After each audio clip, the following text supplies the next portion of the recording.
Donc, bienvenue pour cette webconférence sur un point marché. Donc, nous souhaitions vous présenter avec Lionel. Bon, alors quelques recommandations d'usage pour les personnes qui ne sont pas forcément des habitués. Donc, vos micros ont été coupés, les caméras peuvent être allumées. Donc, moi, je vous recommanderais de les couper, hein, puisqu'en fait, on a souvent un problème de bande passante, c'est assez lourd. Donc, c'est toujours plus intéressant de les couper. Pour participer, vous avez un chat en bas à droite, donc qui vous permettra de nous interroger. Alors, je répondrai dans la mesure du possible et de nos connaissances à vos questions. Lionel est également avec moi pour cela. Et enfin, en cas de problème, n'hésitez pas à rafraîchir votre session. Cela peut amener quelques améliorations. Avant d'entrer dans le vif du sujet, juste vous présenter nos prochaines webconférences. Donc, nous aurons mercredi prochain une webconférence alors pour nos clients, uniquement la présentation du projet d'introduction en bourse de la société EK Water, spécialiste dans le durable. Nous aurons le 27 mai prochain, donc on reprendra une présentation le jeudi. Aujourd'hui, je suis un peu désolé, c'est un peu exceptionnel, mais vu qu'il y a l'ascension demain, on voulait être sûr d'avoir tout le monde. Donc le jeudi 27 mai, on fera un point sur les banques assurances. Alors ça tombe bien parce que c'est un sujet dont nous parlons depuis quelques semaines. Nous allons en reparler encore aujourd'hui. Et le 10 juin, nous reviendrons avec Lionel pour faire un point marché, sauf si l'actualité naturellement est brûlante et nous avons besoin d'intervenir auparavant.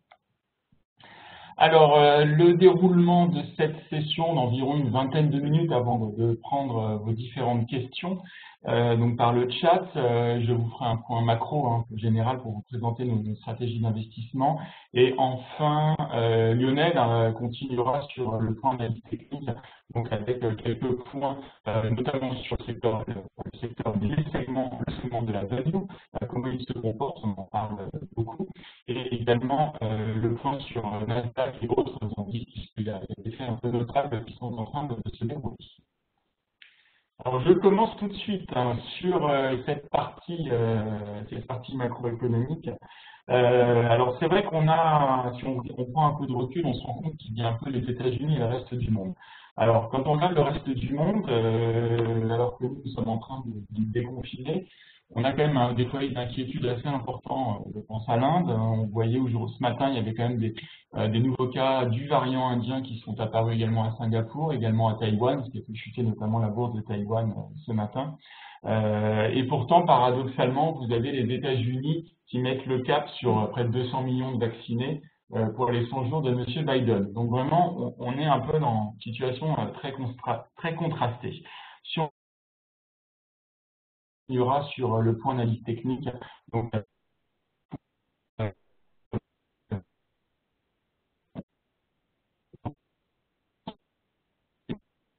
on regarde les indicateurs économiques, qui a fait un record en avril aux États-Unis, 60,6. Le taux de chômage aussi qui chute, alors peut-être pas autant que certains le souhaiteraient, mais quand même un taux de chômage extrêmement bien orienté. Alors, derrière ces bons chiffres, vous avez, je pense que ça ne vous a pas échappé, le plan Biden, qui est une redistribution massive et historique, ça s'est jamais produit de cette ampleur, des revenus. Alors, on a eu un premier plan d'infrastructure qui a un peu plus de 2000 milliards de dollars, donc un plan sur 8 ans pour relancer la construction de ponts, construction de routes. Euh, euh, donc voilà, je vais couper ma caméra parce qu'on dit que le son est très haché, donc j'espère que ça sera mieux. Donc comment dire, des efforts au niveau du budget américain extrêmement importants. On a également des chèques qui ont été envoyés aux familles. C'est 400 milliards de dollars qui ont été retournés via des crédits d'impôt ou via un chèque directement aux ménages. Alors, le financement, parce que ça inquiète beaucoup les républicains, essentiellement va être fait par hausse des impôts. Vous l'avez vu, taux d'impôt qui avait été baissé sous la présidence Trump à 21%, devrait remonter progressivement vers 28%, et également un projet de taxation sur les plus-values au niveau américain pour les plus élevés.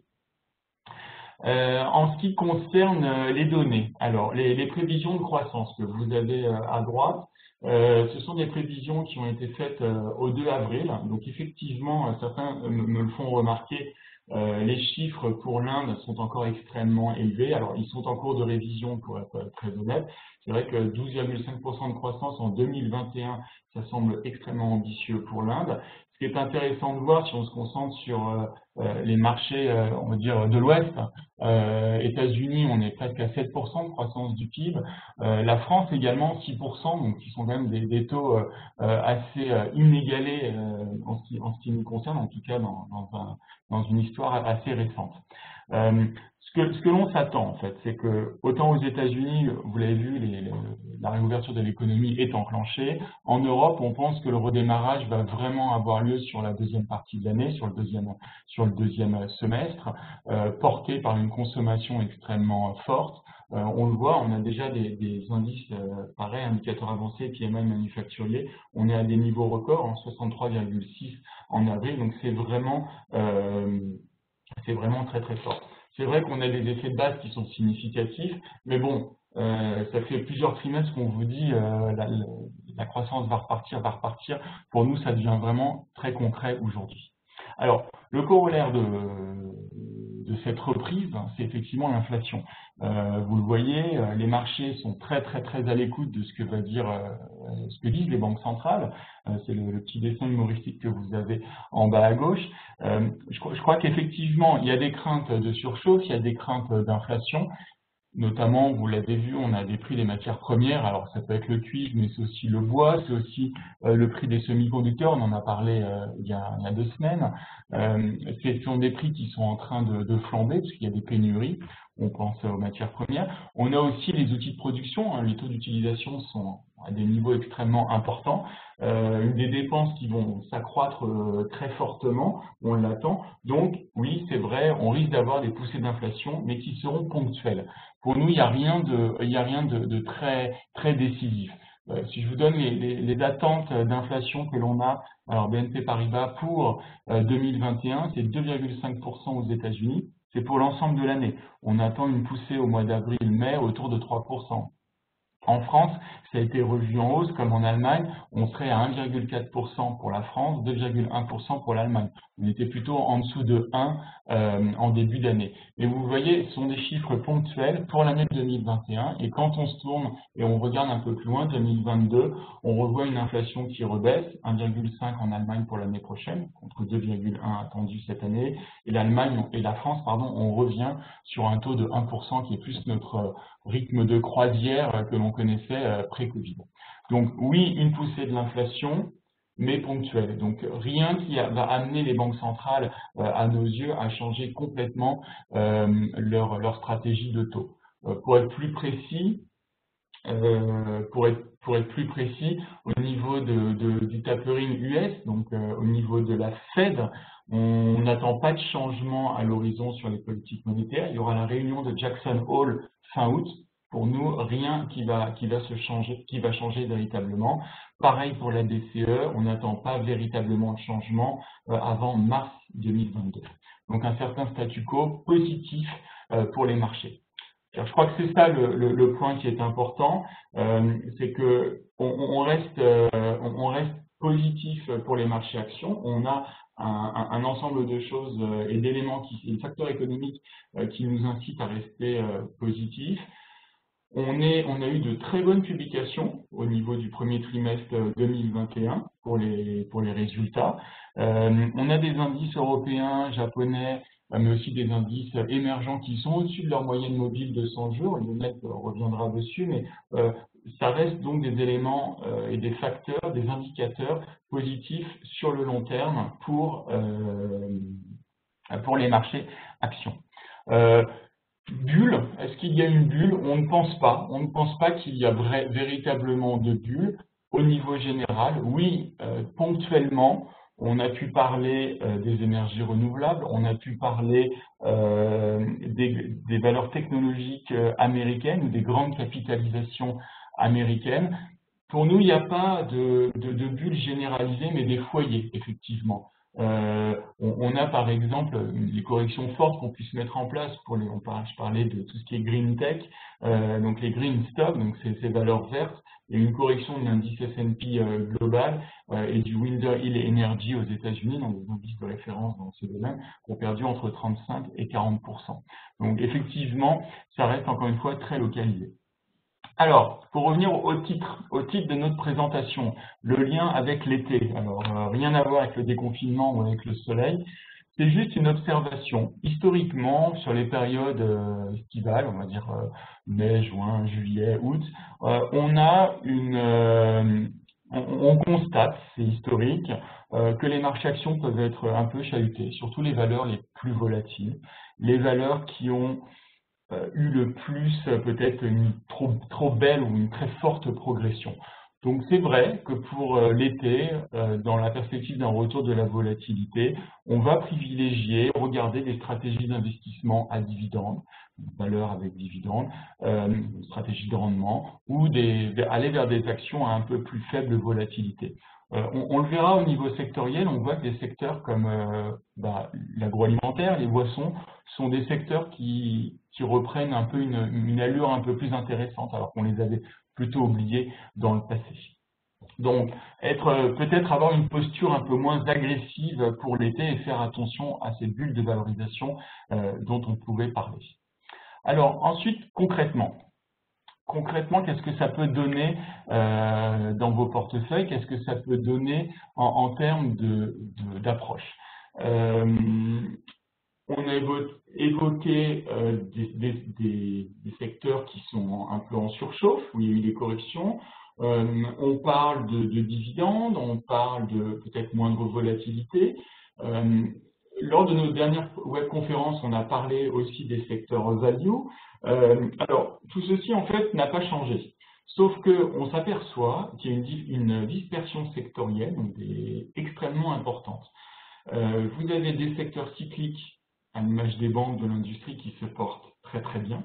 Donc, on pense qu'il faut poursuivre la rotation vers ces secteurs, des secteurs dits value, et un peu plus liés à la réouverture des économies.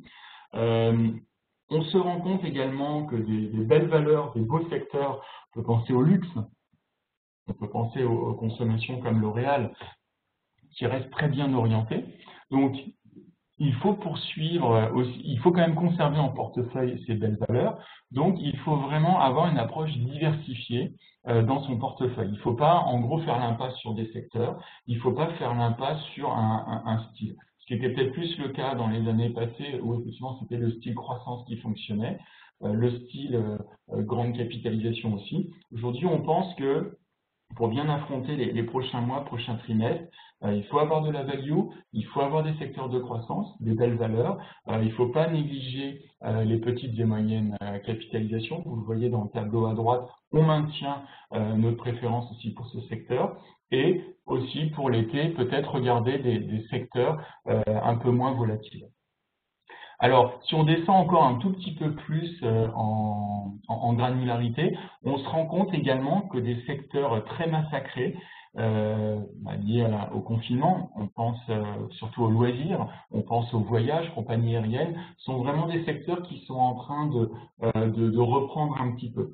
Donc, alors tout n'est pas bon à prendre, il y a vraiment du stock picking à faire dedans, mais tout ceci pour vous dire qu'il y a vraiment nécessité d'être un peu tout secteur aujourd'hui, avec préférence pour la value et faire attention toujours sur les technos US.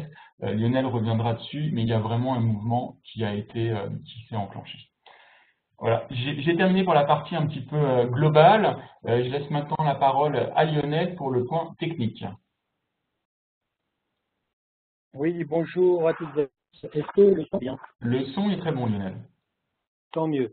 Alors, je démarre avec ce qui, à mon sens, c'est le plus important, parce que c'est le mouvement le plus notable ces dernières semaines, et c'est quelque chose qui pèse très très lourd, surtout aux US, c'est le Nasdaq et le secteur technologique.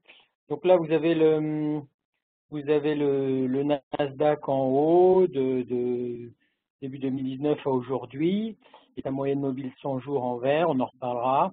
Et vous avez en bas son ratio de force relative par rapport au Russell 3000, hein, qui est un indice large aux US qui regroupe 3000 capitalisations américaines, en violet, donc ce ratio relatif. Donc ce qu'on voit, c'est qu'il y a une surperformance du Nasdaq qui a été plutôt lente au début en 2019, qui s'est accélérée très fort sur la première partie de 2020, et puis qui s'est stabilisée, qui a commencé à ralentir fin 2020, et qui a atteint un pic en début d'année, et qui depuis le mois de février s'est retourné. Donc, on a eu une surperformance, je vais y arriver, forte du Nasdaq en 2020, et maintenant on a une sous-performance. On a une correction de ce qui a pu être peut-être un excès de surperformance en 2020, puisque on est habitué à ce que le Nasdaq surperforme depuis des années, ça c'est pas surprenant, mais le fait que ce soit aussi rapide comme surperformance en 2020, ça c'était peut-être pas tout à fait normal et pas tenable dans le temps. Donc là on a une correction relative, on a un retournement baissier en relatif. Donc on en a déjà parlé précédemment dans les points marché précédents. L'idée c'était de se dire s'il était opportun d'être surpondéré sur le Nasdaq, sur les technos en 2020, il fallait se remettre peut-être en ligne ces dernières semaines. Et dorénavant, l'idée, c'est même de sous-pondérer ce segment-là. Alors en haut, vous avez le secteur en absolu, le Nasdaq en absolu, donc c'est un moyenne mobile 100 jours en vert, qui a été 2 fois support, une fois en septembre, en octobre, puis 2 fois plus récemment en mars, début mars, fin mars. Là, on revient dessus temporairement. Hier, en séance, on est passé en dessous, mais en clôture, on est revenu à peu près dessus. Bon, l'idée, c'est pas sur une journée qu'on va dire que c'est définitivement enfoncé, mais il faudra surveiller cette moyenne mobile 100 jours qui a servi de support et qui dit bien la hausse ces derniers mois. Car si elle devait être enfoncée, on devrait alors avoir une correction un peu plus profonde et peut-être finalement une correction en 3 temps. Vous avez eu, si vous vous rappelez bien, en septembre, octobre dernier, une correction pareille en 3 temps. On a eu un temps de correction en février, un temps de rebond en mars-avril, pour avoir là aussi un deuxième temps de correction qui nous ramènerait vers les points bas du mois de février et qui permettrait de compléter cette correction en 3 temps. Donc, c'est quelque chose que l'on compte sous-pondérer. Page suivante, on retrouve, alors c'est un corollaire, c'est le secteur technologique aux US. Cédric, si tu peux me mettre je ne l'ai pas encore, la diapositive suivante. Tu as la main, Lionel, en fait.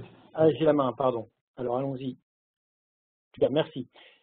Secteur technologique, donc c'est un peu le corollaire. C'est en haut le secteur technologique aux US. Bon, c'est le plus important puisqu'il pèse 26% du S&P 500. Donc c'est le secteur numéro 1 largement aux US. C'est pour ça qu'on insiste là-dessus. C'est vraiment impactant. En Europe, c'est 12,5%, c'est beaucoup moins. Mais aux US, c'est vraiment le secteur numéro 1.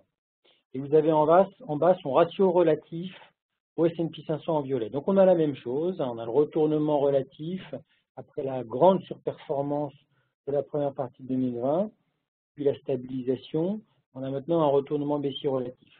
Donc l'idée, c'est de sous-pondérer ce secteur-là aux US.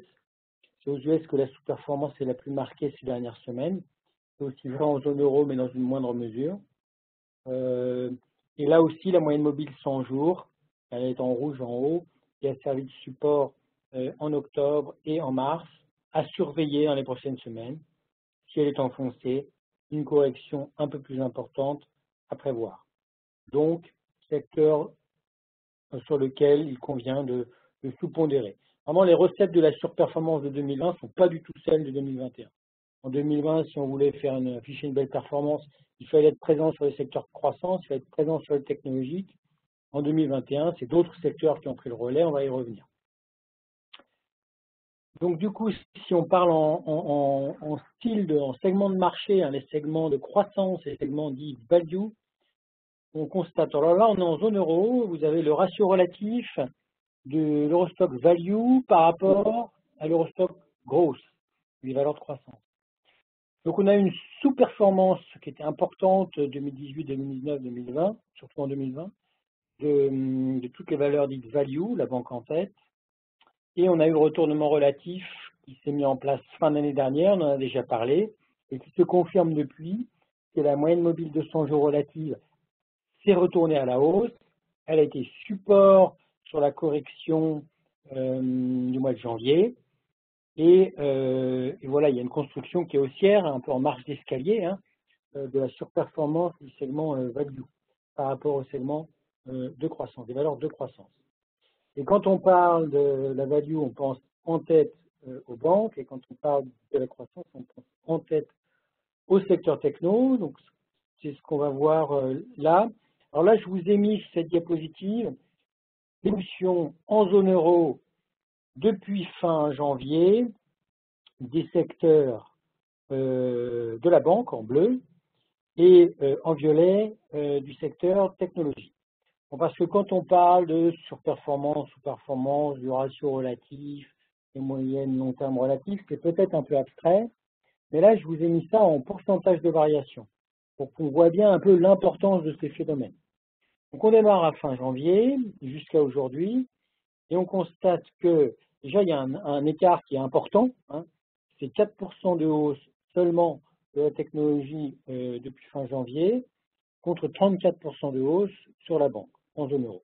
Donc 30% d'écart de performance entre ces deux secteurs sur la même période, une période de 3 mois et demi. Donc c'est vraiment des phénomènes qui sont impactants. Parce que si on est positionné sur les bons secteurs, on s'en sort, et si on ne l'est pas, c'est impossible d'accompagner la hausse des marchés depuis le début de l'année. Et alors là, on a vraiment 3 phases, hein. Si on regarde bien, on a des phases de dispersion, hein, d'écart qui se creusent, qui se resserrent, puis qui se recreusent à nouveau. Mois de février, la techno qui corrige et la banque qui creuse, hein, qui monte fort. Ensuite, une phase un peu de normalisation, de resserrement, où la banque fait une correction à plat pendant que la techno retrouve un peu des couleurs. Ça, c'est de mars à la troisième semaine d'avril. Et depuis, les écarts qui se creusent à nouveau. On retrouve le redémarrage de la banque et la correction du secteur technologique. Donc l'écart se recreuse comme il s'était creusé au mois de février. On verra jusqu'à quand, mais voilà, on est vraiment dans une phase à nouveau de surperformance de la banque en zone euro par rapport à la tech. Alors, pour un petit peu que vous vous rendiez compte qu'on est vraiment à nouveau dans une phase de dispersion, là, je vous ai mis les secteurs aux États-Unis, et on retrouve cela, hein, on retrouve, vous avez le S&P 500 en noir, et puis tous les autres secteurs en couleur. Vous avez eu au mois de février, donc, des secteurs qui montent, et à côté de ça, des secteurs qui baissent. Et puis ça s'est resserré jusqu'à la troisième semaine d'avril, et ça s'écarte à nouveau. Donc c'est valable aussi sur d'autres secteurs. Ça n'est pas valable que sur la banque et la technologie. Voilà, donc c'est important d'avoir ça en tête, puisque dans ces phases de dispersion, c'est là qu'on peut soit gagner du terrain, soit perdre du terrain, selon comment sont construits les portefeuilles. Et vous constatez que sur tous les secteurs américains, le pire secteur sur la période, en vert, qui ne gagne que 2% depuis fin janvier, c'est le secteur technologique. Et les secteurs qui fonctionnent bien sont les secteurs donc finance, énergie aux US, industrie et matières premières. Ce sont les 4 secteurs que vous voyez en haut. Alors, il se trouve qu'aux États-Unis, ces secteurs-là pèsent moins lourd dans la construction des indices que chez nous. Hein, et ces 4 secteurs sont moins importants dans leur poids aux États-Unis qu'en zone euro. Mais en zone euro, on retrouve la même chose, hein, comme disait Cédric, secteur industrie bien orienté, les matières premières, et puis évidemment la finance, banque assurance. Donc voilà, il faut reconstruire les portefeuilles en fonction de ces surperformances qui s'installent dans le temps. Un petit mot sur les énergies renouvelables. Vous avez ici le S&P Global Clean Energy, c'est un indice qui prend toutes les valeurs à travers le monde des énergies renouvelables, que ce soit du solaire, de l'éolien ou d'autres. Vous constatez que ce secteur a eu une hausse phénoménale, multipliée par 4 entre les plus bas de mars 2019 et les plus hauts de janvier. Et depuis, il est en train d'une phase de correction. Une phase de correction qui s'installe, une phase même, on pourrait dire, de sous-performance. Si on regarde le ratio relatif en violet comparé à l'indice MSCI World, on voit qu'on n'est plus seulement dans de la correction court terme, mais qu'on est dans une sous-performance qui s'installe et qui vient corriger peut-être cet excès qu'on a pu avoir jusqu'à janvier dernier. Donc là, on a des moyennes long terme maintenant qui sont devenues baissières. Donc, c'est vrai que la perspective à long terme du secteur des énergies renouvelables et peut-être, ces perspectives à long terme sont peut-être attractives, mais là, on est dans une phase quand même où on vient corriger la très très forte hausse qu'il y a eu précédemment. Donc peut-être être sélectif là-dessus et être conscient que voilà, on parle d'un des secteurs les plus volatiles, où les hausses sont les plus fortes quand hausse il y a, mais les corrections, quand elles sont là, et là en ce moment, sont aussi profondes. Il faut juste l'avoir en tête et être à l'aise avec cette volatilité. Et si on n'est pas à l'aise et qu'on est un investisseur plutôt prudent, à ce moment-là, peut-être rester à l'écart de cette thématique-là. Alors là, on change complètement de sujet, juste pour revenir sur l'or, parce qu'on avait signalé à un précédent point marché ici que l'or avait enfoncé sa moyenne de 100 jours haussière, donc on changeait de scénario moyen-long terme sur l'or. Ça, c'était plutôt dans l'année. Vous avez vu une baisse importante, on était entré en zone de survente. On était venu chercher ce support important vers 1675 $ l'once. Et depuis, il y a une phase de rebond qui permet de revenir chercher la moyenne long terme, dorénavant baissière, en bleu. Donc voilà, si on cherche des points d'allègement sur l'or, c'est maintenant.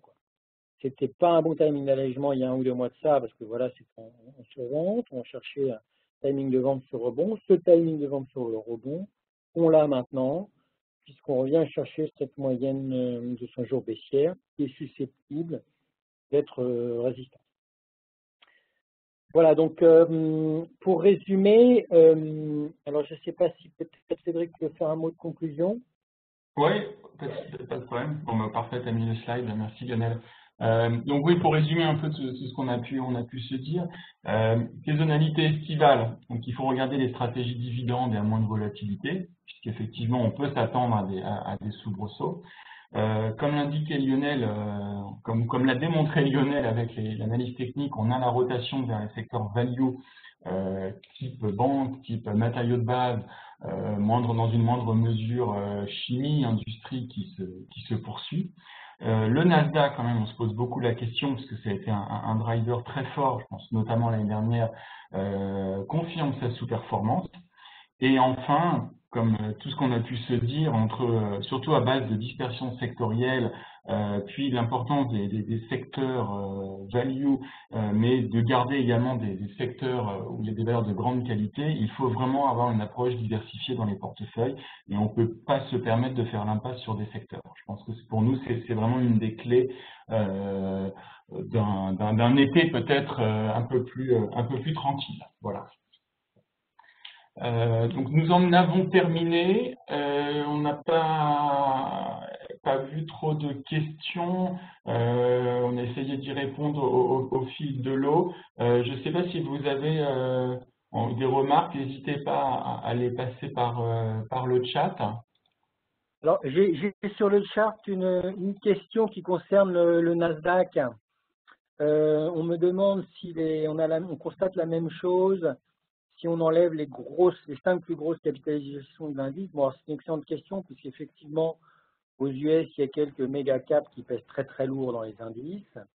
Alors effectivement, j'ai regardé ça côté notamment le secteur technologique du Russell 2000, c'est-à-dire on enlève les 1000 plus grosses capitalisations US, on regarde les 2000 suivantes et on regarde les valeurs technologiques moyennes et petites.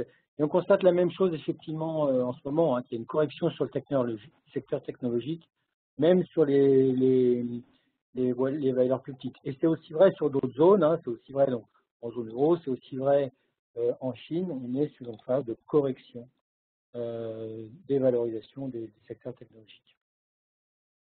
Merci Lionel. Alors, j'ai une question sur les obligations. Alors, les obligations, bon, c'est vrai que c'est pas forcément notre cœur de métier chez Ports-en-Part.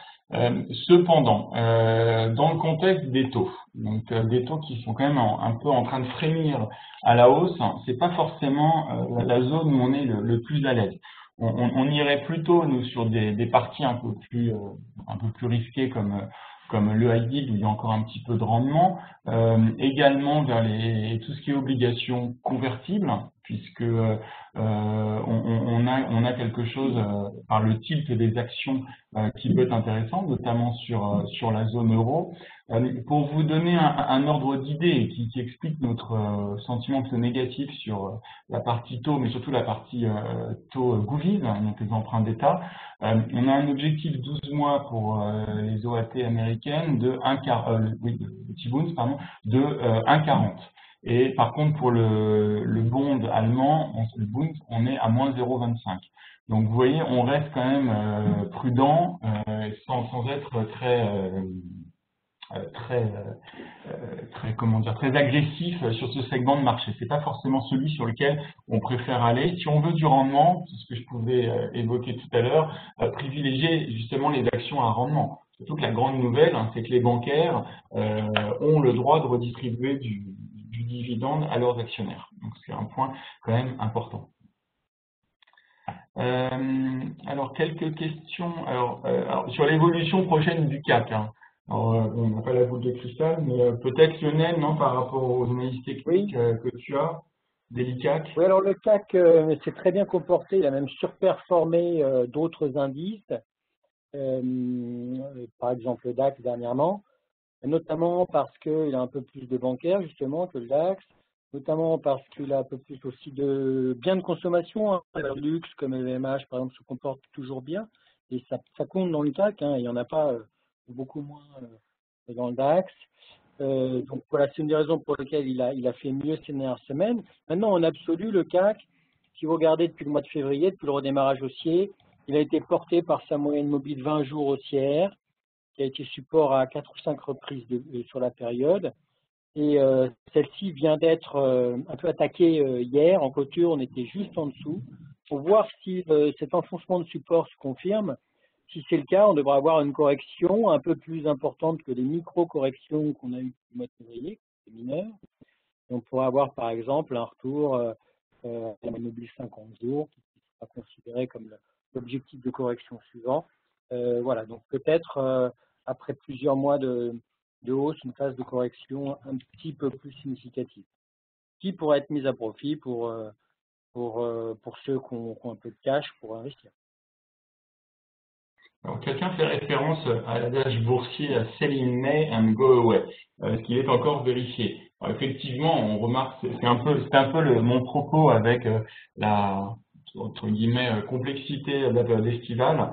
On ne pense pas qu'il y aura un gros mouvement négatif sur cette période en raison quand même du côté attractif des marchés actions par rapport notamment aux autres classes d'actifs, je pense aux obligations. Ce qui fait qu'on penche plutôt pour un peu de prudence et privilégier des valeurs dividendes, en tout cas à court terme, et des valeurs peut-être un petit peu moins volatiles. Mais ce qui va dans le sens de la dispersion sectorielle, qui va dans le sens de bien diversifier son portefeuille.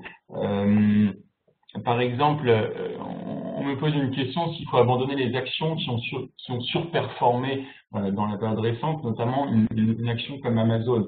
Je dirais qu'il y a deux questions. Il y a la question, on prend un peu de distance par rapport aux actions qui ont le mieux performé et directement liées au Covid. Et après, il y a la partie Amazon, on va dire plus la tech US.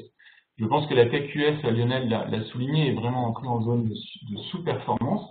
Donc, ça sert à rien de conserver de trop grosses positions et d'être surexposé à ce secteur. Et après, la partie Covid, il faut jouer les valeurs de la réouverture des économies, pardon. Je l'évoquais avec les secteurs des voyages, le secteur des loisirs. C'est en train de se réouvrir, c'est en train de se redessiner tout ça. Donc on avance un peu, on tâtonne, mais ça montre qu'il faut revenir sur un peu tout secteur. Il faut plus s'interdire d'aller sur des secteurs. On pense à l'aérien qui a été complètement broyés par la crise. Bon, il y a des actifs. On voyait Airbus qui au mois d'avril réengrange quelques commandes, alors même si c'est très faible, mais ça se remet en place, ça se remet en mouvement. Donc je pense qu'il faut rouvrir un peu les yeux sur tous les secteurs en ce moment. Alors j'ai une question sur la tech en zone euro. Donc la tech en zone euro, c'est pareil, c'est rentré dans le rang, hein, c'est plus du tout dans la phase de surperformance de 3/4 2020, on va dire. Mais même si la sous-performance est un peu moins marquée qu'aux US. Et la tech en zone euro, ça pèse 12,5% de l'Eurostoxx, donc 2 fois moins qu'aux US. Mais on est dans la même logique. L'idée, c'est d'être soit en ligne, soit sous-pondéré légèrement sur ce secteur, mais ce n'est plus une priorité, quoi. Il y a mieux à faire ailleurs. Après, j'ai une question sur des valeurs alors en direct. Alors, ce n'est pas trop l'objet de cette présentation, mais dans la liste, quand je lis la question, il y a 2 valeurs qui sont à l'achat ou à renforcer au comité d'investissement. Freeport McMoran et JP Morgan, hein, dans les banques US. Les autres valeurs, je ne les cite pas parce qu'on n'a pas de recommandation dessus. Je ne peux pas vous en parler ici. Alors, question également sur les flux sur les small caps. Alors, ça s'est un petit peu ralenti, en tout cas pour la partie européenne. Le flux est un peu moins bien orienté qu'il a pu l'être. Ça reste quand même positif depuis le début de l'année, donc ce qui est plutôt un bon signe. Et ce qui va, à nos yeux, aussi de pair avec l'engouement qu'il y a pour toutes les introductions en bourse. Depuis le début de l'année, on pense, en plus parlons-en part sur vous savez, sur le segment des petites et moyennes valeurs, notre activité corporate, donc liée aux introductions en bourse, est très dynamique depuis le début de l'année. On a accompagné 3 introductions en bourse sur 4 depuis le mois de janvier. Et effectivement, on voit par rapport à ce qui se profile que ça va être encore assez rythmé. Donc, il y a beaucoup d'appétit de la part des clients particuliers, notamment pour toutes ces nouvelles introductions en bourse et un retour des particuliers sur les marchés.